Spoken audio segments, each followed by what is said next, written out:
Hai semua, saya Cikgu Tan. Hari ini Cikgu akan membincangkan bab 5 Institusi Kewangan. 5.1 Institusi Kewangan. Apakah yang dimaksudkan sebagai institusi kewangan? Ia adalah merupakan badan atau syarikat yang mengumpulkan wang daripada pendeposit atau penyimpan dan kemudian meminjamkan wang tersebut kepada peminjam untuk memperoleh keuntungan.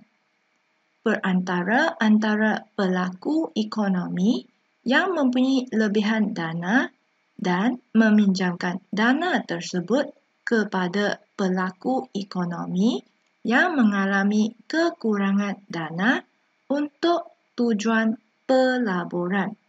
Di sini kita lihat ada dua kata kunci untuk institusi kewangan, iaitu mengumpulkan wang. Kedua, kata kuncinya iaitu meminjamkan wang. Jenis-jenis institusi kewangan terdiri daripada institusi perbankan dan yang kedua, institusi kewangan bukan perbankan. Jenis-jenis institusi kewangan iaitu institusi perbankan. Ia adalah dikawal dan diawasi oleh Bank Negara Malaysia, BNM. Antara contoh-contoh institusi perbankan adalah yang pertama, Bank Perdagangan, kedua, Bank Islam, ketiga, Bank Pelaburan, keempat, Syarikat Kewangan, kelima, Pasaran Wang, keenam, Syarikat Jaminan Kredit Malaysia Berhad CGC, ketujuh, Cagamas Berhad. Mari kita lihat pula tentang institusi kewangan bukan perbankan. Ia adalah dikawal dan diawasi oleh pelbagai agensi dan jabatan kerajaan. Antara contoh institusi kewangan bukan perbankan adalah seperti institusi pembiayaan pembangunan, Kumpulan Wang Simpanan Pekerja KWSP, Kumpulan Wang Persaraan KWAP, Bursa Malaysia, Syarikat Insurans dan Pengendali Takaful Insurans Islam, Unit Amanah dan institusi lain. Ini merupakan contoh institusi kewangan bukan perbankan di Malaysia. Fungsi institusi kewangan terdiri daripada yang pertama sebagai perantara kewangan. Ia bertujuan menyalurkan dana daripada unit yang mengalami lebihan dana kepada kekurangan dana.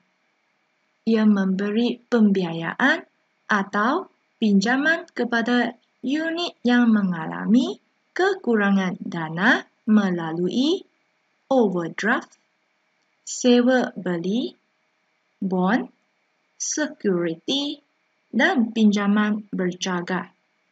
Antara contohnya adalah seperti bank perdagangan yang menerima deposit daripada orang ramai akan menggunakan deposit tersebut untuk dipinjamkan kepada agensi kerajaan atau sektor swasta pada kadar bunga yang tinggi. Fungsi institusi kewangan yang kedua iaitu sebagai penyerakan risiko. Institusi kewangan seperti bank pembangunan yang menerima deposit daripada orang ramai akan meminjamkan deposit tersebut kepada banyak peminjam serta mempelbagaikan portfolio pinjaman. Penyaluran lebihan dana kepada banyak peminjam dapat menyeratkan risiko pinjaman. Fungsi yang ketiga iaitu sebagai perkongsian risiko. Institusi kewangan seperti syarikat insurans menerima caruman dalam bentuk premium daripada pemegang polisi insurans sebagai jaminan perlindungan kewangan daripada risiko kemalangan, kematian dan lain-lain. Jaminan perlindungan tersebut dapat mengurangkan kerugian yang terpaksa ditanggung oleh pemegang polisi insurans sekiranya berlaku risiko luar jangkaan. Terdapat dua peranan institusi kewangan, iaitu yang pertama, pertumbuhan ekonomi. Penciptaan kredit oleh institusi kewangan dapat mempengaruhi bekalan wang dalam ekonomi. Bekalan wang dalam ekonomi akan mempengaruhi tingkat kadar bunga pelaburan dan tingkat pendapatan negara. Peranan institusi kewangan yang kedua ialah kos menjalankan perniagaan. Institusi kewangan mengumpulkan dana daripada orang ramai dan dana ini dipinjamkan kepada sektor swasta dan kerajaan. Ia merupakan sumber kewangan untuk sektor swasta dan kerajaan bagi menjalankan perniagaan atau pelaburan. Sebagai kesimpulannya, institusi perbankan ialah penggerak utama dalam mengumpulkan dana dan sumber kewangan bagi menyokong aktiviti ekonomi di Malaysia. Ia adalah dikawal dan diawasi oleh Bank Negara Malaysia, BNM, sebagai bank pusat. Antara contohnya, Bank Perdagangan, Bank Islam, Bank Pelaburan dan Syarikat Kewangan. Rumusan untuk institusi kewangan bukan perbankan ialah ia melengkapkan fungsi institusi perbankan dengan mengumpulkan simpanan bagi memenuhi keperluan kewangan ekonomi. Ia adalah dikawal dan diawasi oleh pelbagai agensi dan jabatan kerajaan. Antara contohnya adalah seperti institusi pembiayaan pembangunan, syarikat insurans, pengendali takafu, KWSP, KWAP, Bursa Malaysia, unit amanah dan institusi yang lain. Kesimpulan untuk fungsi institusi kewangan terbahagi kepada 3. Yang pertama, sebagai perantara kewangan. Ia memudahkan proses penyaluran dana tabungan. Ia mempunyai obligasi atau tanggungjawab untuk membayar balik kepada pihak yang lebihan dananya telah disalurkan kepada pihak lain. Menerima tabungan daripada unit yang mempunyai aset kewangan, menyediakan pembiayaan atau pinjaman kepada unit yang mempunyai kekurangan dana. Fungsi yang kedua iaitu sebagai penyerakan risiko. Ia mengurangkan risiko penyumbang dengan menyeratkan risiko pinjaman kepada pelbagai peminjam. Ketiga, perkongsian risiko, di mana fungsi institusi kewangan yang ketiga iaitu berkongsi risiko untuk memberi perlindungan dalam bentuk bantuan kewangan. Di sini kita lihat bahawa untuk 3 fungsi yang cikgu sebut tadi, yang pertama sebagai perantara kewangan. Fungsi institusi kewangan yang kedua sebagai penyerakan risiko. Fungsi yang ketiga iaitu perkongsian risiko. Kesimpulan untuk peranan institusi kewangan pula iaitu terdapat 2 peranan. Peranan yang pertama iaitu pertumbuhan ekonomi. Yang kedua, kos menjalankan perniagaan. 5.2 Institusi kewangan di Malaysia.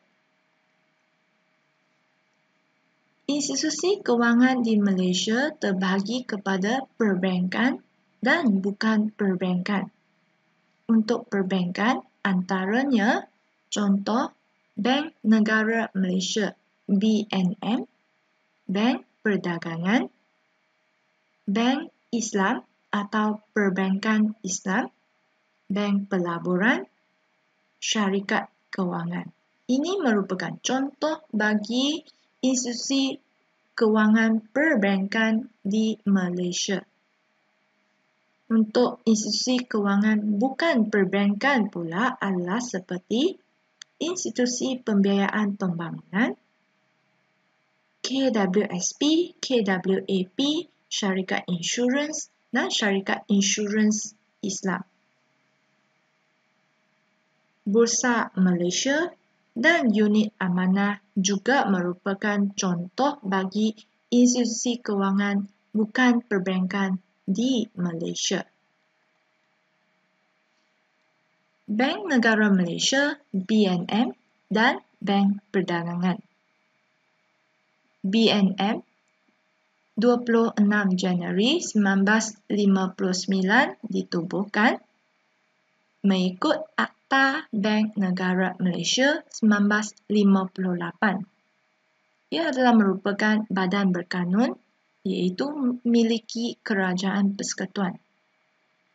BNM perlu lapor kepada Menteri Kewangan Malaysia.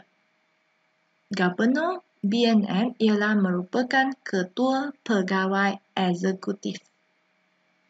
BNM mewujudkan keadaan monetary dan kewangan negara yang kondusif dan stabil untuk pertumbuhan ekonomi Malaysia. Antara di sini adalah contoh bagi Bank Negara Malaysia.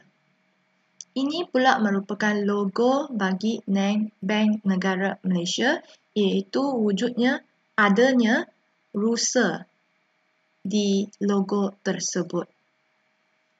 Bank Perdagangan. Bank Perdagangan ditubuhkan mengikut Akta Perbankan dan Institusi Kewangan 1989. Ia adalah milikan pihak swasta dan bermotifkan keuntungan. Antara fungsi utama Bank Negara Malaysia ialah merumuskan dan mengendalikan monetary dan kewangan negara bagi mengekalkan kestabilan harga dan menyokong pembangunan ekonomi. Mengadakan pengawasan ke atas pasaran wang dan pertukaran asing. Fungsi yang seterusnya, mengeluarkan mata wang. Mengadakan pengawasan ke atas sistem pembayaran. Menguruskan rejim kadar pertukaran asing selaras dengan asas ekonomi. Membentuk sistem kewangan yang kukuh, progresif dan inklusif. Memegang dan menguruskan reserve luar negara Malaysia, mengawal selia dan menyelia institusi kewangan yang tertakluk kepada undang-undang yang dikuatkuasakan oleh Bank Negara Malaysia.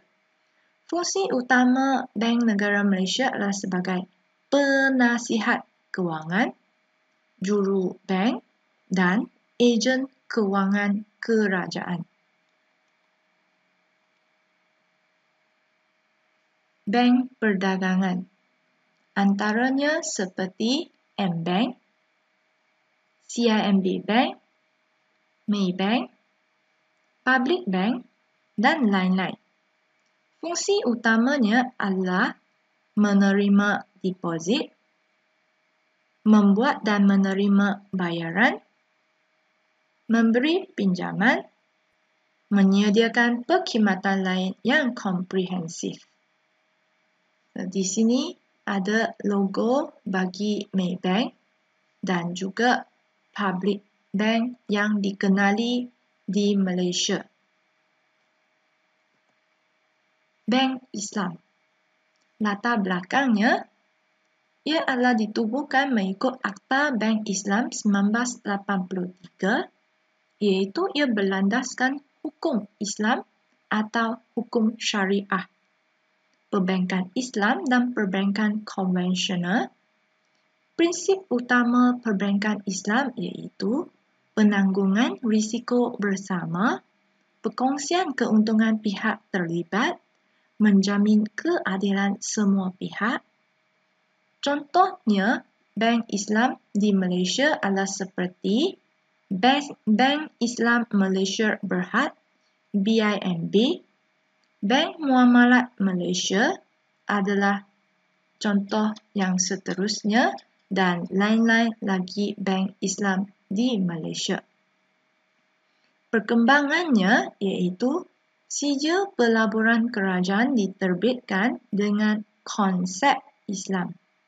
Bank Islam kedua diwujudkan iaitu penubuhan Institut Perbankan dan Kewangan Islam Malaysia, Promosi Malaysia Negara Islam. Prinsip perbankan Islam adalah seperti wadiah,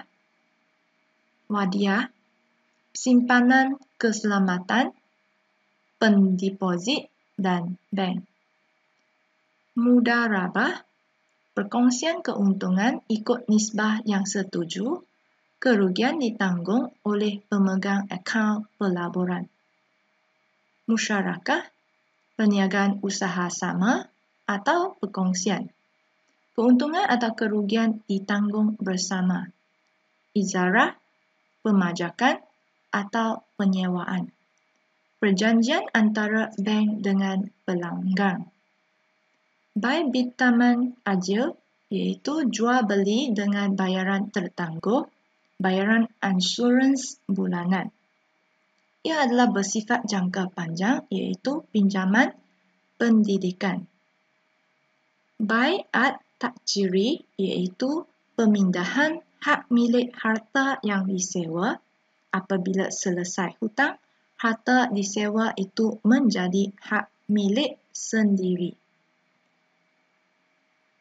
Seterusnya, kita lihat pula tentang bank pelaburan. Latar belakangnya, ia adalah penggabungan bank saudagar, syarikat pembrokeran, syarikat diskaun dan broker universal. Ia adalah perantar kewangan dalam pasaran wang. Ia dikawal selia oleh Bank Negara Malaysia, BNM, dan Suruhanjaya Security Malaysia, SSM. Penubuhannya adalah untuk mengurangkan pertindihan sumber iaitu fungsi yang sama. Antara contoh bank pelaburan di Malaysia adalah seperti Hong Leong Investment Berhad. Kedua, Maybank Investment Bank Berhad dan Public Investment Bank Berhad dan lain-lain.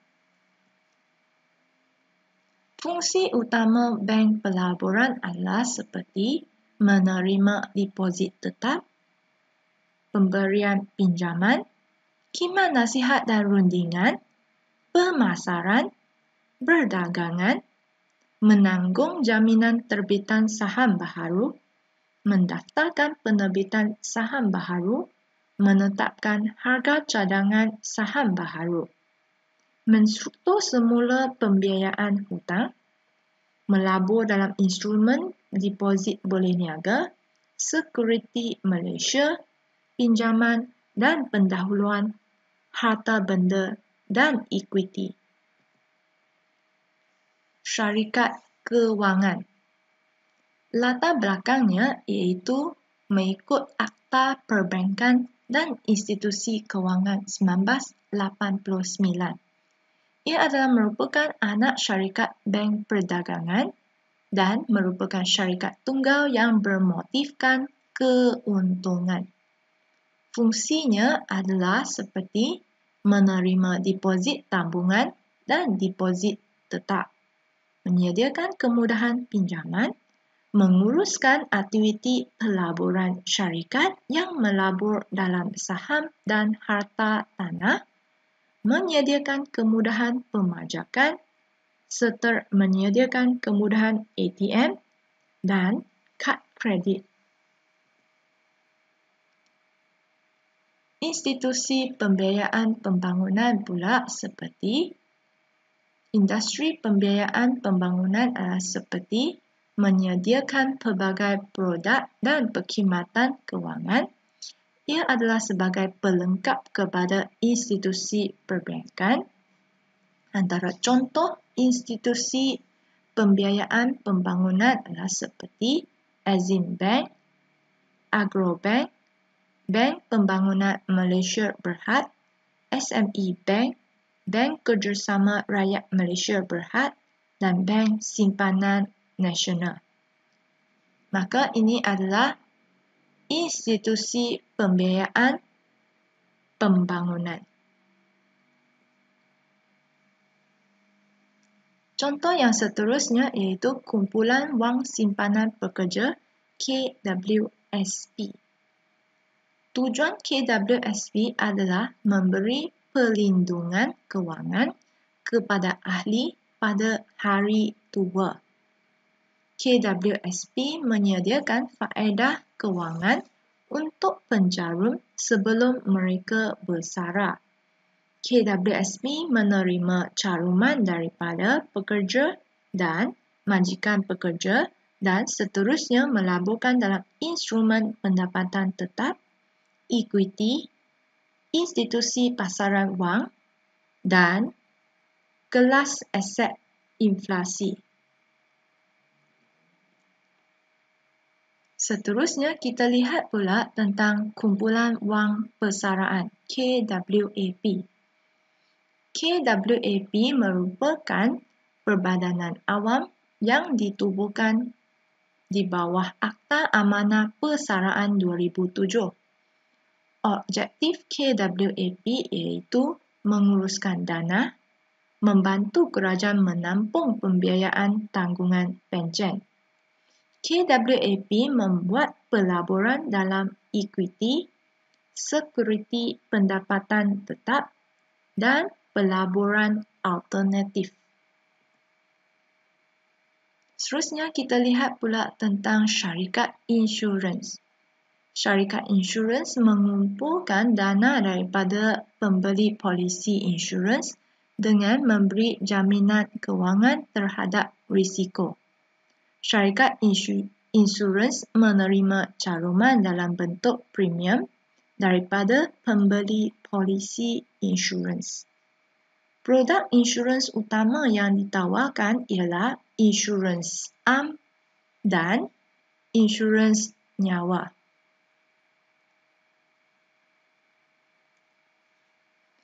Pengendali takafu atau syarikat perbankan Islam.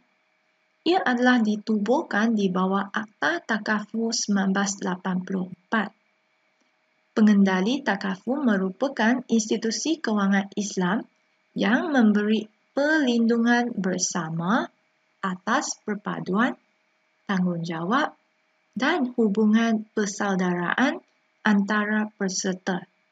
Aktiviti syarikat dikawal oleh Lembaga Pengawasan Syarikat dan tertakluk di bawah hukum syarak. Produk takaful utama yang disediakan ialah takaful am dan takaful keluarga.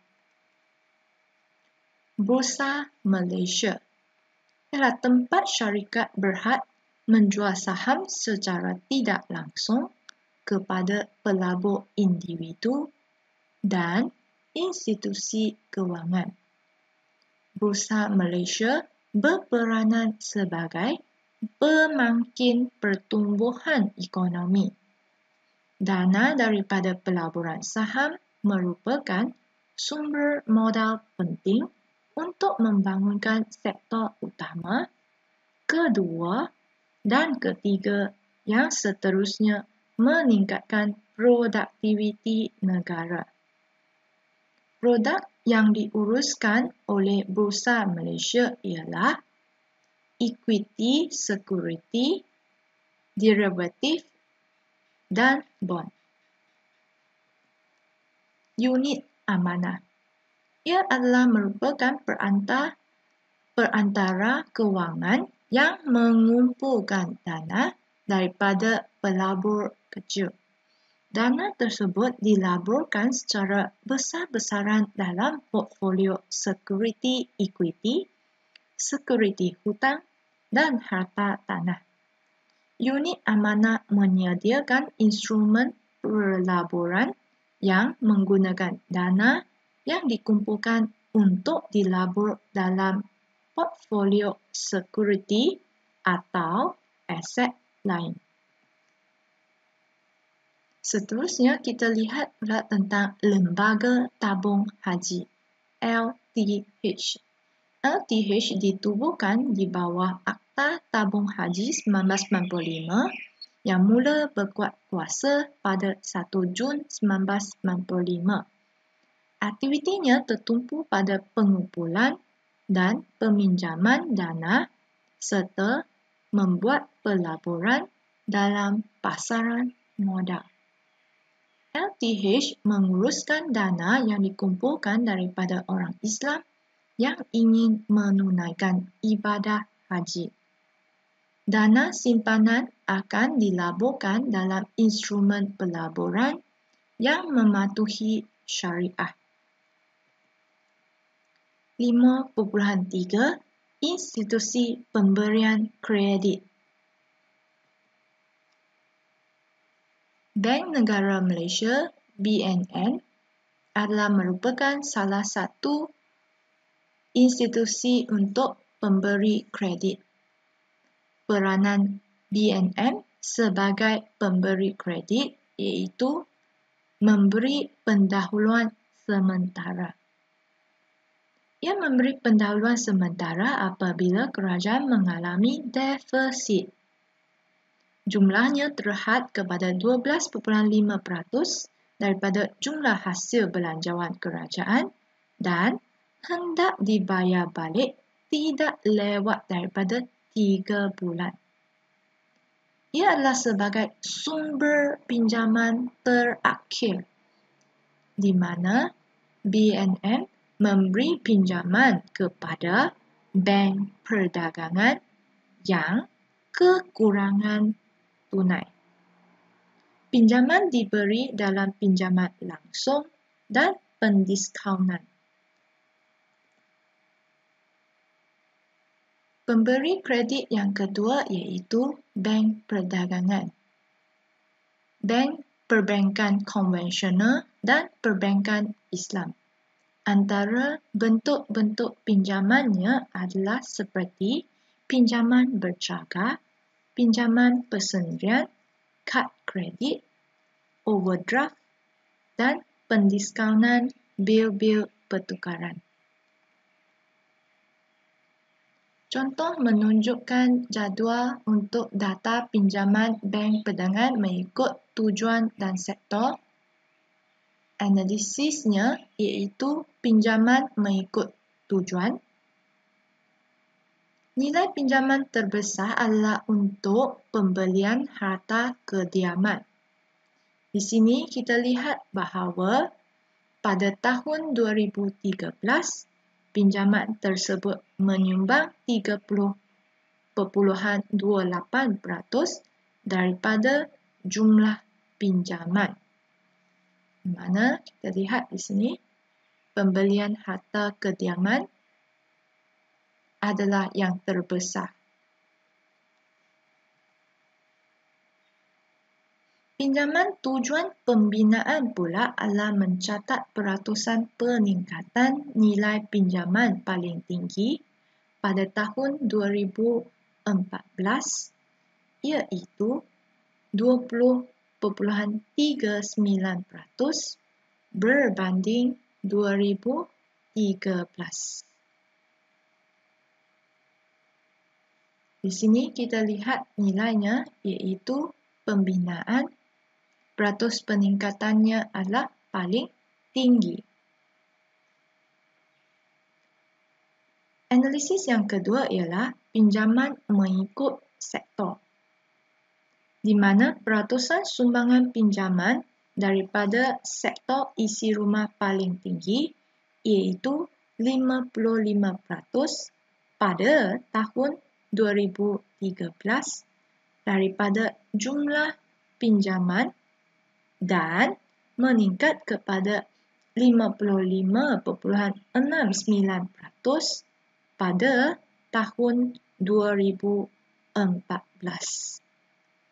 So, di sini adalah menunjukkan pinjaman mengikut sektor. Sektor isi rumah, data yang dirujuk ini menunjukkan peningkatan yang paling tinggi. Syarikat kewangan juga merupakan pemberi kredit. Antara bentuk-bentuk kemudahan kredit yang disediakan adalah seperti pinjaman individu, sewa beli, pajakan dan pemfaktoran. Syarikat insurans juga merupakan sebagai pemberi kredit. Antara peranan umumnya, yang pertama, memberi jaminan sokongan kewangan dan berkongsi risiko. Kedua, menggerakkan dana untuk membuat pelaburan. Ketiga, menanam tabiat menabung secara sistematik. Keempat, menyerap dan menanggung risiko pembayar premium. Kelima, menguruskan risiko kesihatan pelanggan. Ia adalah berperanan sebagai pemberi kredit iaitu memberi pinjaman kepada pemegang polisi insurans hayat, memberi pinjaman dalam bentuk harta, pinjaman perumahan dan pinjaman perniagaan. Ia memberi pinjaman premium secara automatik. Semua ini adalah merupakan peranan syarikat insurans sebagai pemberi kredit.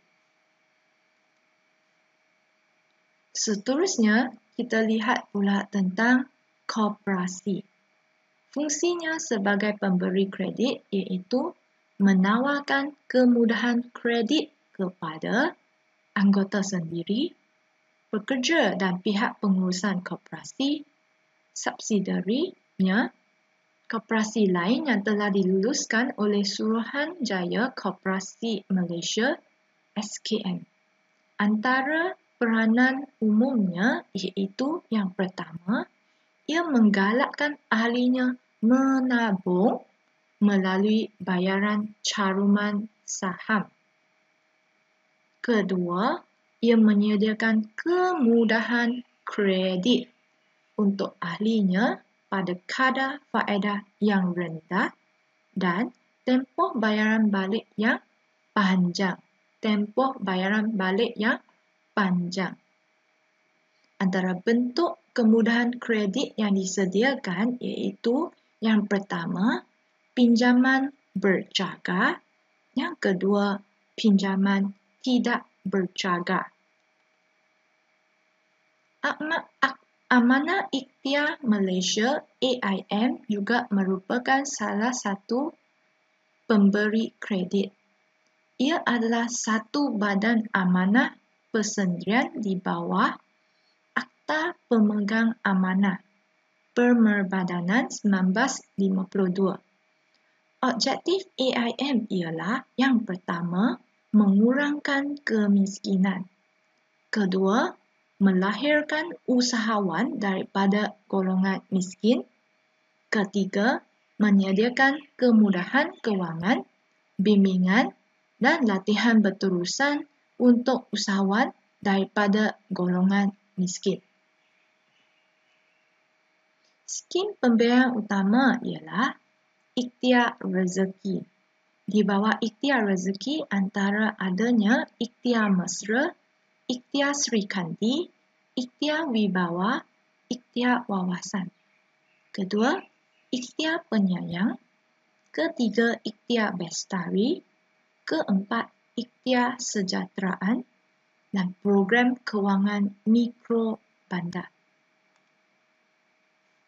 Pajak Gadai Islam ARANO juga merupakan salah satu badan pemberi kredit. Ia adalah sistem pajak gadai yang berlandaskan hukum syariah. Maka ARANO ini adalah berlandaskan kepada hukum syariah. Fungsinya yang pertama, menyediakan kemudahan mikro. Kedua, menggalakkan urusan pajak gadai mengikut prinsip syariah. Ketiga, melindungi penggadai daripada penindasan pengendali pajak gadai konvensional. Ia adalah selaras dengan konsep muamalat. Pemberi hutang akan mengenakan caj upah untuk menyimpan barang gadaian. Kadar upah simpanan maksimum adalah tidak melebihi 1% sebulan. Jumlah pinjaman yang dibenarkan untuk seseorang ialah sebanyak RM150,000 dan tempoh gadaiannya adalah 6 bulan. Ia hanya dibayar balik secara tunai. Seterusnya, pemberi kredit iaitu pemberi pinjaman wang berlesen. Ia adalah di bawah kawalan Kementerian Perumahan dan Kerajaan Tempatan. Tujuan pemberi pinjaman wang berlesen adalah memberi peluang kepada orang ramai untuk memperoleh pinjaman melalui cara yang sah dan mudah. Kadar faedah pinjaman tanpa cagaran ialah sebanyak 1.5% sebulan, manakala kadar faedah pinjaman cagaran adalah sebanyak 1% sebulan.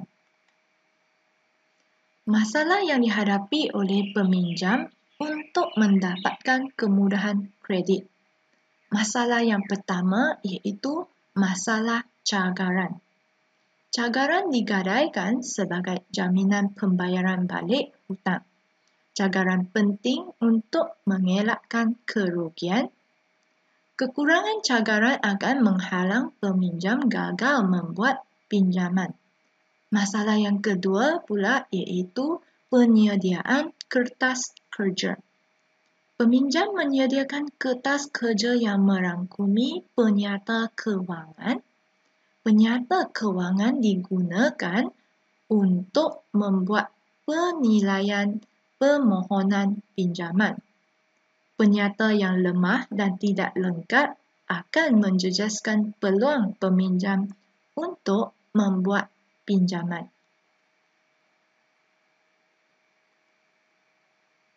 Masalah yang ketiga iaitu prosedur untuk memberi kredit.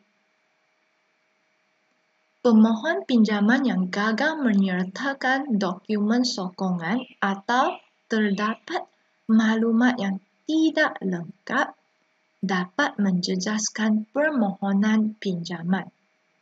Masalah yang keempat iaitu pembayaran balik kredit.